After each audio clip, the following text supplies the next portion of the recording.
Να σου πω, δεν γίνεται. Όχι, όχι. Εγώ είμαι παλιά, είσαι καινούρια. Δεν με νοιάζει, ρε κοπέλα. Εγώ είμαι εδώ πέρα. Και εγώ το δικαίωμα. Δεν θα πάρω εγώ πρώτη. Δεν με νοιάζει. Θα σκάσετε, έχω μικρανία. Αντωνία, ο κύριος φταίει. Εσείς φταίτε, δεν την είχα πριν έρθω, που τη δημιουργήσατε. Εγώ θα πάρω άδεια 15 Αύγουστο. Θέλω να πάω στη γιαγιά μου. Ποια γιαγιά σου, μωρή. Με το Σταύρο θες να πας διακοπές. Και εσύ με την Αλίκη στην Εύβοια. Ναι, μωρέ, πες μας τώρα ότι ζηλεύεις και την Εύβοια. Ναι, άλλη όρεξη δεν είχα. Στην Εύβοια πάνε μόνο οι απελπισμένοι. Εξιδίων κρίνεις. Συγγνώμη, είπε με ένα απελπισμένη η Μπάρμπι Κρεπερή.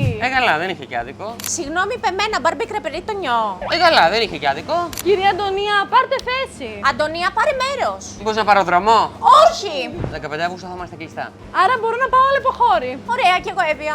Ωραία. Κυρία Αντωνία, μπορώ τότε να πάρω άδεια το άλλο σουκού. Το άλλο σουκού θέλω εγώ άδεια. Τι λες μωρέ. Το άλλο σουκού εγώ θα πάρω άδεια. Δεν υπάρχει περίπτωση. Όχι, εσύ δεν υπάρχει περίπτωση. Το είπα θα πάρω πρώτη. εγώ. Εγώ Δεν θα με πάρω. Δεν με ενδιαφέρει. νοιάζει. Όχι, δεν υπάρχει περίπτωση να πάρεις Δεν με άδεια. νοιάζει. Όχι, δεν θα πάρεις. Δεν με νοιάζει. Εγώ θα πάρω. Το είπα πρώτη. Δεν πειράζει. Δεν με νοιάζει, κοπέλα μου. Δεν με Δεν γίνεται να νοιάζει. θες και το 15 Αύγουστο Μα και το γιατί άλλο είναι σουκού. το 15 Αύγουστο, Όχι, δεν δεν σου γίνεται κάτι. αυτό. Δεν με Όχι, νοιάζει. δεν υπάρχει Δεν με περίπτωση. νοιάζει. Όχι. Πάρε το επόμενο. Δίκιο έχει.